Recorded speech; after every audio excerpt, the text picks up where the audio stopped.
Le Grand Matin Sud Radio. 5 questions pour tout savoir. Merci d'être avec nous. Il est 9h52. En prévision des fêtes, le produit phare et star des pâtisseries, ce sera la bûche, qu'elle soit basique, haute couture, pâtissière, glacée.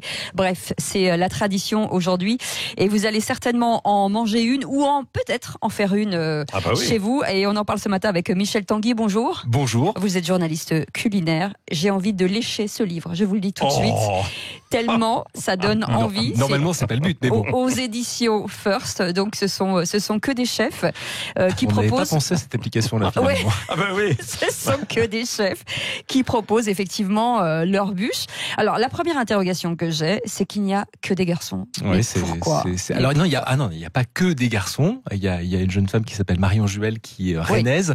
Pour il y a une majorité de garçons.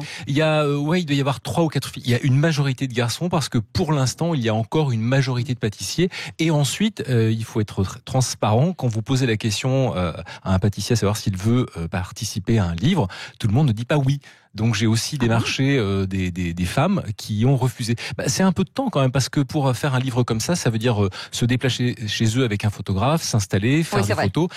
Grosso modo, pour une recette, il faut compter entre 3 et 4 heures. Ah oui, quand même. Donc ça leur bloque une matinée. Alors c'est vraiment beaucoup d'investissement. En tout cas, il y a des grands noms. Il y a Pierre Hermé, Hugues Pouget, qui est.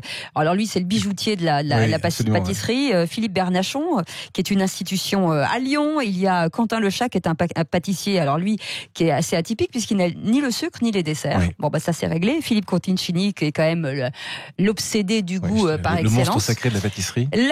C'est un classique de la gastronomie française, la bûche. Ça l'est devenu. Ouais. Ça l'est devenu. C'est assez récent. Même si on en trouve dans d'autres pays francophones. Oui, bien sûr, mais en fait, c'est vrai que nous, on reste. Alors, je dirais que cette bûche, elle a peut-être été un peu malmenée dans les années fin 90, 2000. C'était un peu ringard. Ouais. Et alors là, depuis 5 ans, c'est redevenu la tendance de tous les pâtissiers, à savoir qu'aujourd'hui, on va quitter. Moi, j'ai essayé de rester dans des choses réalisables. C'est un livre qui s'adresse à tout le monde, soit aux pâtissiers qui veulent s'y mettre, soit aux gens qui ont un peu plus d'expérience en pâtisserie.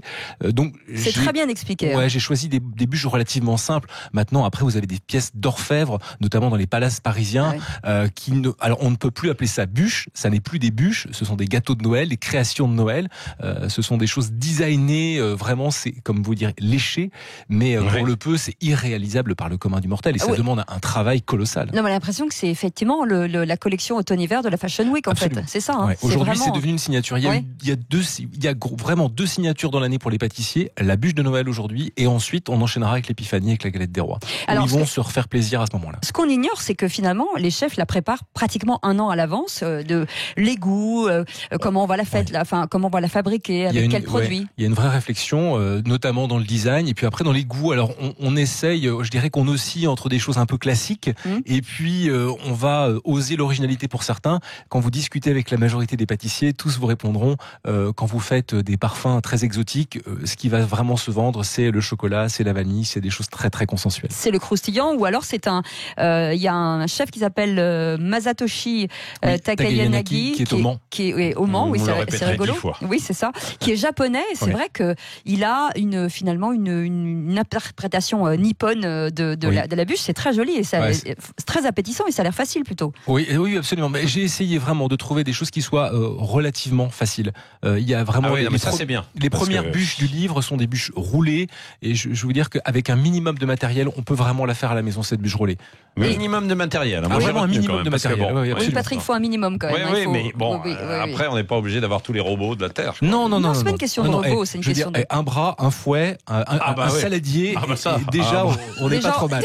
J'en ai pas mal. Voilà, on n'est pas obligé de faire un investissement important pour... Et j'ai regardé justement, le budget, c'est pas non plus excessif, parce qu'on ne part pas non plus dans des produits qui sont très très chers, et on peut faire une très belle bûche, très bonne, à un coût modique quand même. J'ai envie de vous dire que je suis monsieur tout le monde, et monsieur tout le monde n'a pas un budget qui peut se démultiplier même autour des fêtes. Donc je voulais aussi que ce soit non seulement abordable au niveau technique, abordable au niveau financier, et qu'on ne soit pas obligé de courir sa ville, parce qu'il y a des pâtissiers de partout, pour trouver l'ingrédient l'artisan qui va faire la bûche.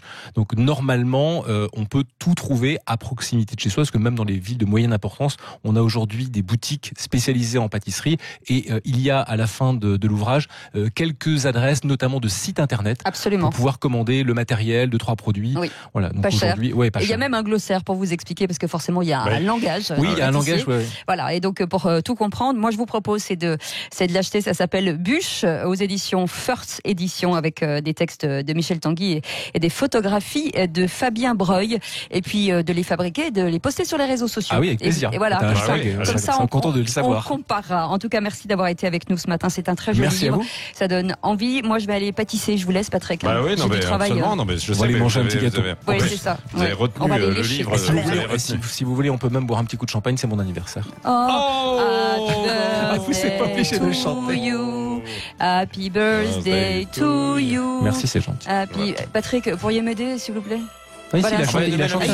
C'est pour ça qu'il n'y a plus d'auditeurs. Il n'y a plus d'auditeurs parce qu'il a chanté. Bravo, Patrick. Merci.